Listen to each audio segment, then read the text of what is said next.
अस्सलाम वालेकुम स्टूडेंट्स, कैसे हैं आप लोग। उम्मीद है आप सब खैरियत से होंगे। आई एम सईदा कामना Nadeem, I am your biology teacher for class 9th। Students, आज जो हम लोग टॉपिक स्टार्ट करने जा रहे हैं वो ये है कि प्लाज्मोडियम किस तरह मलेरियल पेशेंट से एक हेल्दी पर्सन में ट्रांसमिट होता है। जी स्टूडेंट्स, तो आज हम लोग पढ़ने जा रहे हैं कि प्लाज्मोडियम जो कि कॉजेटिव एजेंट है मलेरिया का, वो एक पर्सन से दूसरे पर्सन में किस तरह ट्रांसमिट होता है।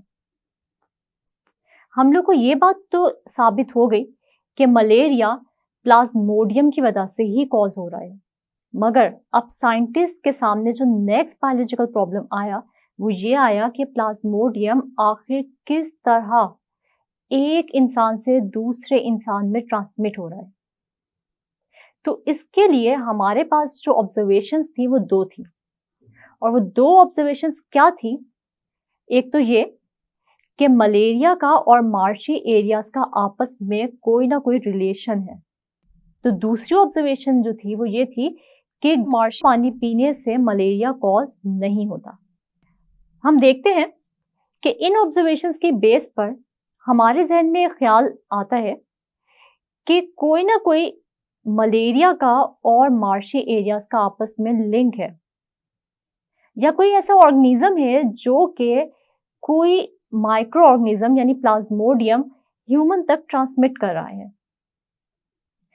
इसके लिए 1883 में एक फिजिशियन था A.F. किंग, उसने इस कॉज पर रिसर्च स्टार्ट की और उसने 20 ऑब्जर्वेशंस दी, जिनमें से कुछ बहुत ही इंपॉर्टेंट ऑब्जर्वेशंस आप लोगों की बुक में भी दी गई हैं। जैसे कि जो पहली ऑब्जर्वेशन A.F. किंग ने दी वो ये थी कि वो लोग जो आउटडोर्स होते हैं उनमें मलेरिया ज्यादा कॉमन था as compare to the people who slept indoors, यानी जो कमरों में सोते थे उनको मलेरिया होने का कम चांस होता था, यानी उनमें मलेरिया कम देखा गया जो कि बंद कमरों में सोते थे। लेकिन वो लोग जो सहन में सोते थे यानी खुली हवा में सोते थे उनके अंदर मलेरिया ज्यादा देखा गया। उसकी दूसरी ऑब्जर्वेशन ये थी कि वो लोग जो सोने के लिए अपने बेड्स को नेट से कवर करते हैं उनमें मलेरिया कम देखा गया, लेकिन वो लोग जो नेट्स के बगैर सोते थे उनमें मलेरिया ज्यादा देखा गया। तीसरी ऑब्जर्वेशन जो A.F. किंग ने दी वो ये थी कि वो लोग जो कि स्मोकी एरिया के नजदीक सोते थे यानी धुएं वाले एरिया के नजदीक सोते थे उनमें मलेरिया कम पाया गया, और जो लोग खुली फिजा में सोते थे जहां पर कोई धुआं या कोई फायर वगैरह नहीं जल रही होती थी वहां पर सोने वाले लोगों में मलेरिया ज्यादा पाया गया। इन तीनों ऑब्जर्वेशंस की बेस पर A.F. किंग ने एक मफरूजा कायम किया यानी हाइपोथेसिस दी। A.F. किंग ने अपनी हाइपोथेसिस की बेस पर अपनी हाइपोथेसिस को सही मानते हुए कुछ रिजल्ट्स डिड्यूस किए, या कुछ ऐसे रिजल्ट्स प्रिडिक्ट किए जिनको उसने डिडक्शंस का नाम दिया। और A.F. किंग ने क्या डिडक्शंस दी वो ये थी, Plasmodium should be present in mosquitoes, यानी उसने ये कहा कि प्लाज्मोडियम मॉस्किटो में प्रेजेंट होना चाहिए, और अगर ऐसा होता है तो इसका क्या मतलब है, तो इसका मतलब ये हुआ कि मॉस्किटो के ब्लड में प्लाज्मोडियम होना चाहिए। और ये मॉस्किटो प्लाज्मोडियम कहाँ से ले रहा है, ये प्लाज्मोडियम किसी भी मलेरियल पेशेंट को बाइट करके ले रहा है, और फिर जब ये प्लाज्मोडियम मॉस्किटो के ब्लड में आता है और यही मॉस्किटो जिसके पास प्लाज्मोडियम होता है वो किसी भी हेल्दी पर्सन को बाइट करता है तो वो ये प्लाज्मोडियम ट्रांसमिट कर देता है उस हेल्दी पर्सन के ब्लड में। क्या वो डिडक्शंस जो A.F. किंग ने दी ये डिडक्शंस सही हैं या गलत हैं? इसके लिए एक ब्रिटिश आर्मी फिजिशियन ने 1880s में, जो कि इंडिया में काम करता था, उसने एक्सपेरिमेंट किया। रोनाल्ड रोस ने एक फीमेल एनोफिलस मॉस्किटो लिया और उसको अलाउ किया कि वो एक मलेरियल पेशेंट को काटे। जब उस फीमेल एनोफिलस मॉस्किटो ने एक मलेरियल पेशेंट को बाइट कर लिया तो उसके कुछ देर बाद रोनाल्ड रोस ने उस फीमेल एनोफिलस मॉस्किटो को किल कर दिया।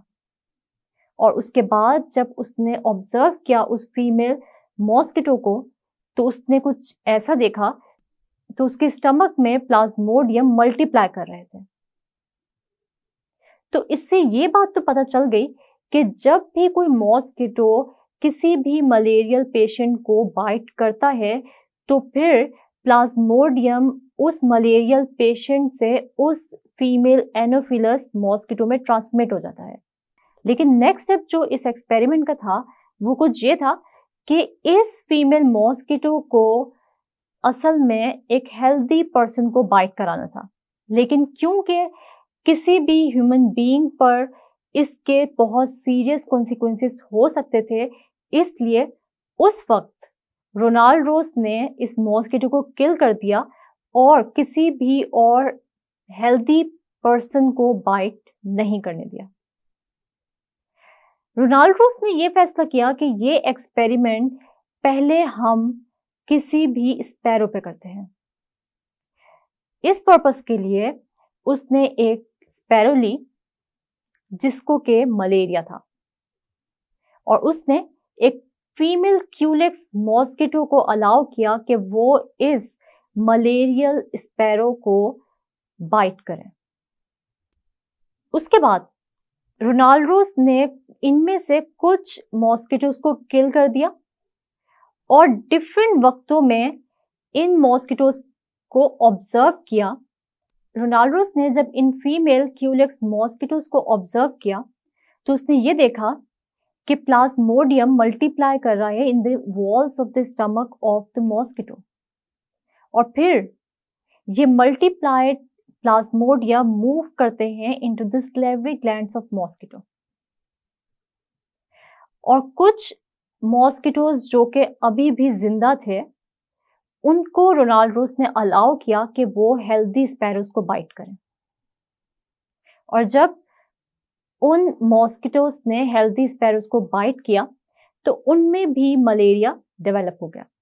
रोनाल्ड रोस ने ऑब्जर्व किया कि वो हेल्दी स्पैरोज जिनको मॉस्किटो ने बाइट किया है अब उनके ब्लड में बहुत सारे प्लाज्मोडिया नजर आए। इसका मतलब ये हुआ कि मॉस्किटो ही वो ऑर्गेनिज्म था जो कि प्लाज्मोडियम को मलेरियल पेशेंट से लेता था और ट्रांसमिट करता था इनटू हेल्दी पर्सन्स। जैसे कि अभी हमने रोनाल्ड रोस के एक्सपेरिमेंट में देखा कि किस तरह फीमेल क्यूलिक्स मॉस्किटोज ने ऐसे स्पैरोज को काटा जो कि सफर कर रही थी मलेरिया से और किस तरह प्लाज्मोडियम मल्टीप्लाई हुआ मॉस्किटो के स्टमक की वॉल्स में और मूव किया towards the salivary glands of mosquito. और जब रोनाल्ड रोस ने क्यूलेक्स मॉस्किटोज को अलाउ किया कि वो हेल्दी स्पैरोज को बाइट करें तो फिर ये प्लाज्मोडिया ट्रांसमिट हो गए कहां पर, उन हेल्दी स्पैरोज के ब्लड में। तो ये एक्सपेरिमेंट ये बात साबित करता है कि वो डिडक्शन जो एएफए किंग ने दी कि असल में मॉस्किटो ही ट्रांसमिट कर रहा है प्लाज्मोडियम को और मॉस्किटो जब भी किसी मलेरियल पेशेंट को बाइट करता है तो वो प्लाज्मोडियम एक्चुअली ट्रांसमिट करता है उस मलेरियल पेशेंट से लेकर हेल्दी पर्सन में। इस बात पर मजीद यकीन हो गया कि प्लाज्मोडियम कॉज है मलेरिया का और वो कौन सा ऑर्गेनिज्म है जो कि प्लाज्मोडियम को एक मलेरियल पेशेंट से हेल्दी पर्सन में ट्रांसमिट करता है, तो वो था मॉस्किटो। लेकिन अभी मजीद एक्सपेरिमेंटेशन होना बाकी थी। कुछ साइंटिस्ट ने ये फैसला किया कि अब यही एक्सपेरिमेंट हम ह्यूमन बीइंग्स पे करते हैं। तो 1898 में एक इटालियन आर्मी फिजिशियन था जिसने एक्सपेरिमेंट किया ह्यूमन बीइंग्स पर और उसने एक फीमेल एनोफिलस मॉस्किटो को अलाउ किया कि वो एक मलेरियल पेशेंट को बाइट करे और उसके बाद उन फीमेल एनोफिलस मॉस्किटोस ने बाइट किया कुछ हेल्दी पर्सन्स को और कुछ दिन बाद उन हेल्दी पर्सन्स में मलेरिया डेवलप हो गया। इसका मतलब ये हुआ कि प्लाज्मोडियम ही वो माइक्रो ऑर्गेनिज्म था जो कि मलेरिया का कॉजेटिव एजेंट था, और ये ट्रांसमिट किस तरह हो रहा था, एक मॉस्किटो से, और वो मॉस्किटो फीमेल एनोफिलस मॉस्किटो भी हो सकता है और वो फीमेल क्यूलेक्स मॉस्किटो भी हो सकता है।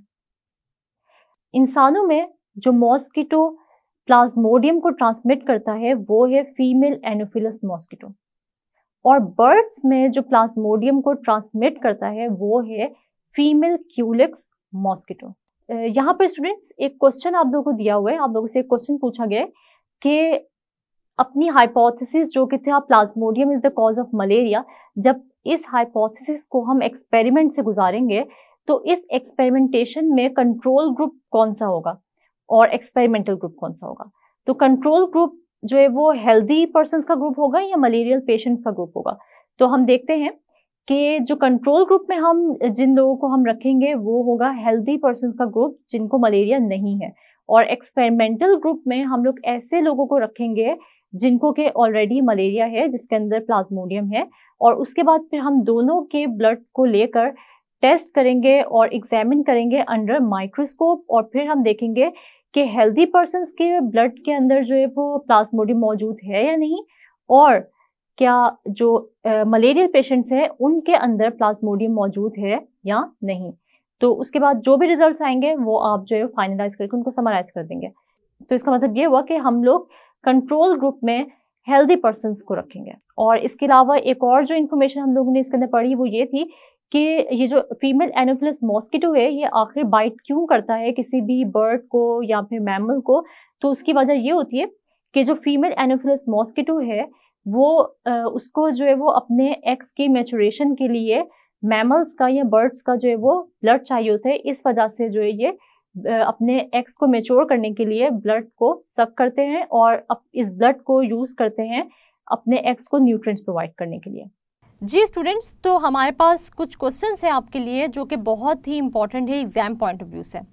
ये क्वेश्चंस जो हैं ये पास्ट पेपर्स में बहुत बार रिपीट हो चुके हैं, इसलिए आपने इन क्वेश्चंस की रिटन प्रैक्टिस करनी है।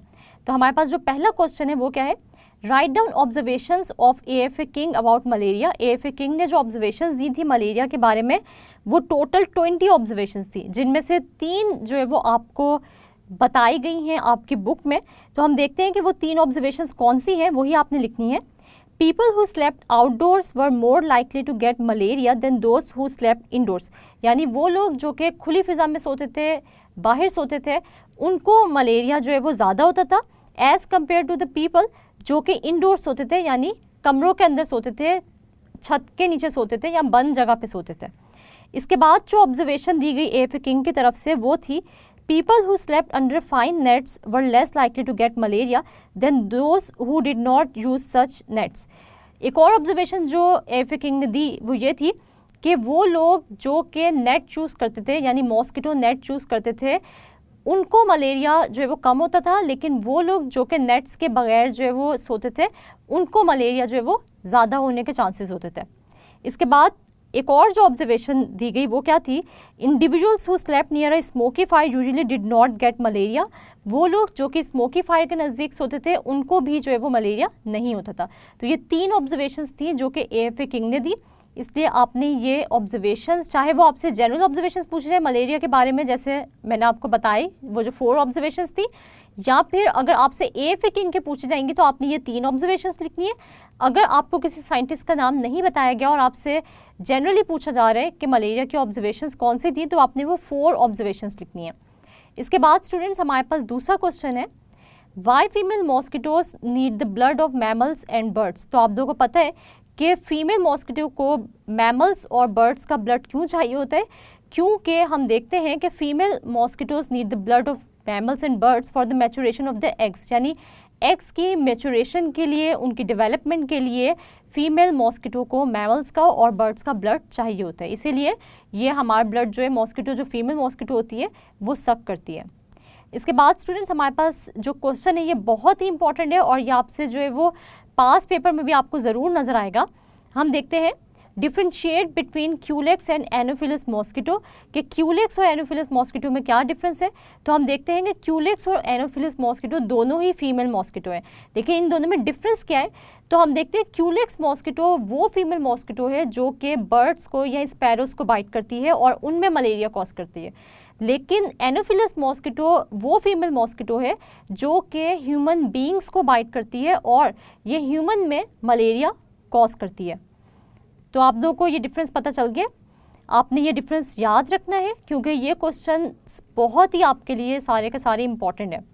इसके बाद हमारे पास फोर्थ क्वेश्चन है, give positive agent of dengue fever. तो ये आपके साइड बॉक्स से क्वेश्चन आया है कि डेंगू फीवर का पॉजिटिव एजेंट कौन सा है, यानी किस वजह से जो है वो डेंगू फीवर होता है। तो हमें पता है कि डेंगू फीवर जो है वो किस वजह से होता है, एडिस मॉस्किटो जो है ये पॉजिटिव एजेंट है डेंगू फीवर का। इसके बाद स्टूडेंट्स हमारे पास फिफ्थ क्वेश्चन है, give role of saliva of mosquito. तो हम देखते हैं कि स्लाइवा जो है वो हम जब भी कोई मच्छर काटेगा तो सबसे पहले तो वो हमारे जो स्किन होगी उसको पियर्स करेगा, यानी उसके अंदर जो है वो छोटा सा जो वो क्या करेगा, सुराख करेगा, और उसके बाद वो अपना जो स्लाइवा होगा वो हमारे बॉडी में या हमारे ब्लड में इंजेक्ट करेगा। और वो क्यों करेगा, ताकि वो जो स्लाइवा हो वो ब्लड के साथ जब ऊपर आएगा, यानी ब्लड के साथ मिक्स होकर जब ऊपर आएगा तो हमारा ब्लड जो है वो मॉस्किटो की फूड कैनाल में क्लॉट ना करे, क्योंकि हम देखते हैं कि मॉस्किटो के स्लाइवा में कुछ ऐसे जो है वो केमिकल सब्सटेंसेस होते हैं जो कि ब्लड क्लॉटिंग से बचाते हैं। और हम देखते हैं कि स्लाइवा वो इसीलिए पहले हमारे ब्लड में जो है वो इंजेक्ट करता है ताकि जब ये ब्लड वो सक करे तो वो ब्लड जो है वो इसकी फूड कैनाल में क्लॉट ना हो जाए। तो इसका मतलब ये हुआ कि स्लाइवा प्रिवेंट्स ब्लड क्लॉटिंग। इसके बाद स्टूडेंट्स जो आज हमने टॉपिक पढ़ा उसके अंदर एक लॉन्ग क्वेश्चन भी आपसे पूछा जा सकता है, और वो क्या है कि राइट नोट ऑन रोनाल्डोस एक्सपेरिमेंट। तो आपने क्या करना है कि आपने रोनाल्डोस का एक्सपेरिमेंट जो है वो डिटेल में लिखना है, और ये बहुत ही इंपॉर्टेंट जो है वो लॉन्ग क्वेश्चन है। तो स्टूडेंट्स आपने इसमें बताना है कि ह्यूमन में और स्पैरोस में उसने जो है वो किस तरीके से जो है वो मलेरिया कॉज होते हुए देखा, और उसने क्या ऑब्जर्व किया कि मॉस्किटो जो है वो किस तरीके से जो है वो ब्लड सक कर रहा है, किस तरह जो है वो प्लाज्मोडियम को वो इंजेक्ट कर रहा है ह्यूमन या स्पैरोस के ब्लड में, और किस तरह से प्लाज्मोडियम जो है वो क्या हो रहा है, मल्टीप्लाई हो रहा है। ये सारा का सारा जो एक्सपेरिमेंट था ये रोनाल्डोस ने साबित किया कि असल में हम देखते हैं कि जो मच्छर होता है वो प्लाज्मोडियम को ट्रांसमिट करता है from malarial patient to the healthy person. तो रोनाल्डोस के एक्सपेरिमेंट ने ये बात साबित कर दी थी। जी स्टूडेंट्स, तो आज हम लोगों ने ये स्टडी किया कि आखिर प्लाज्मोडियम किस तरह ट्रांसमिट होता है from one person to the other, और एएफए किंग की ऑब्जर्वेशंस, हाइपोथेसिस, डिडक्शन स्टडी हमने की। उसके बाद फिर हमने रोनाल्डोस का एक्सपेरिमेंट भी देखा कि किस तरह उसने ये बात प्रूव की कि एएफए किंग ने जो डिडक्शंस दी थी वो बिल्कुल सही थी, कि मॉस्किटो ही है जो कि प्लाज्मोडियम को ट्रांसमिट करता है एक मलेरियल पेशेंट से इनटू द हेल्दी पर्सन। और हमने ये भी देखा कि कौन सा मॉस्किटो है जो कि ह्यूमन बीइंग्स में ट्रांसमिट करता है प्लाज्मोडियम को, और कौन सा मॉस्किटो है जो कि बर्ड्स में प्लाज्मोडियम को ट्रांसमिट करता है। तो फीमेल एनोफिलस मॉस्किटो है जो कि ह्यूमन बीइंग्स में ट्रांसमिट करता है प्लाज्मोडियम को, और फीमेल क्यूलेक्स मॉस्किटो है जो कि प्लाज्मोडियम का source of transmission into birds. इस तरह हम लोगों ने अपने आज के लेक्चर में और पिछले लेक्चर से ये सीखा कि बायोलॉजिकल मेथड को एडॉप्ट करके हम कोई भी बायोलॉजिकल प्रॉब्लम सॉर्ट आउट कर सकते हैं। मलेरिया एक बहुत ही बड़ी बायोलॉजिकल प्रॉब्लम थी बायोलॉजिस्ट के लिए। इस बीमारी से 3 में से हर एक बंदा मर जाता था, जिसकी वजह से बहुत सारी डेथ्स वाक़या हो रही थी, और डॉक्टर, साइंटिस्ट और बायोलॉजिस्ट बहुत ही परेशान थे कि आखिर ये मलेरिया किस वजह से फैल रहा है। और इस बायोलॉजिकल प्रॉब्लम को यानी कॉज ऑफ मलेरिया को ढूंढने के लिए बायोलॉजिस्ट ने एडॉप्ट किया बायोलॉजिकल मेथड, और इसके डिफरेंट स्टेप से गुजर के उनको ये पता चला कि प्लाज्मोडियम ही है जो कि मलेरिया कॉज कर रहा है। उसके बाद जो दूसरी बायोलॉजिकल प्रॉब्लम हमने स्टडी की वो ये थी कि आखिर प्लाज्मोडियम किस तरह ट्रांसमिट हो रहा है। तो उसके लिए भी हमने बायोलॉजिकल मेथड का ही सहारा लिया और उस बायोलॉजिकल मेथड के डिफरेंट स्टेप्स को फॉलो करके हमें ये पता चला कि मॉस्किटो है जो कि किसी मलेरियल पेशेंट को जब बाइट करता है तो वो उस मलेरियल पेशेंट के ब्लड से प्लाज्मोडियम देता है और उसके बाद उस मॉस्किटो के स्टमक में प्लाज्मोडियम मल्टीप्लाई करते हैं और पहुंच जाते हैं मॉस्किटो के सलेवरी ग्लैंड्स में।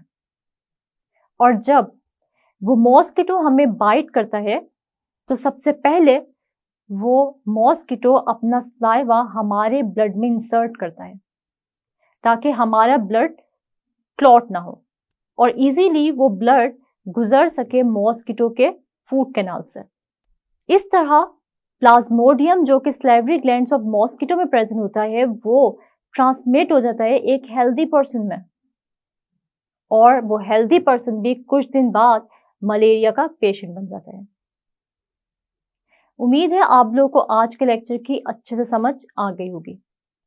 नेक्स्ट लेक्चर तक के लिए अपना बहुत सारा ख्याल रखिएगा। तब तक के लिए अल्लाह हाफिज।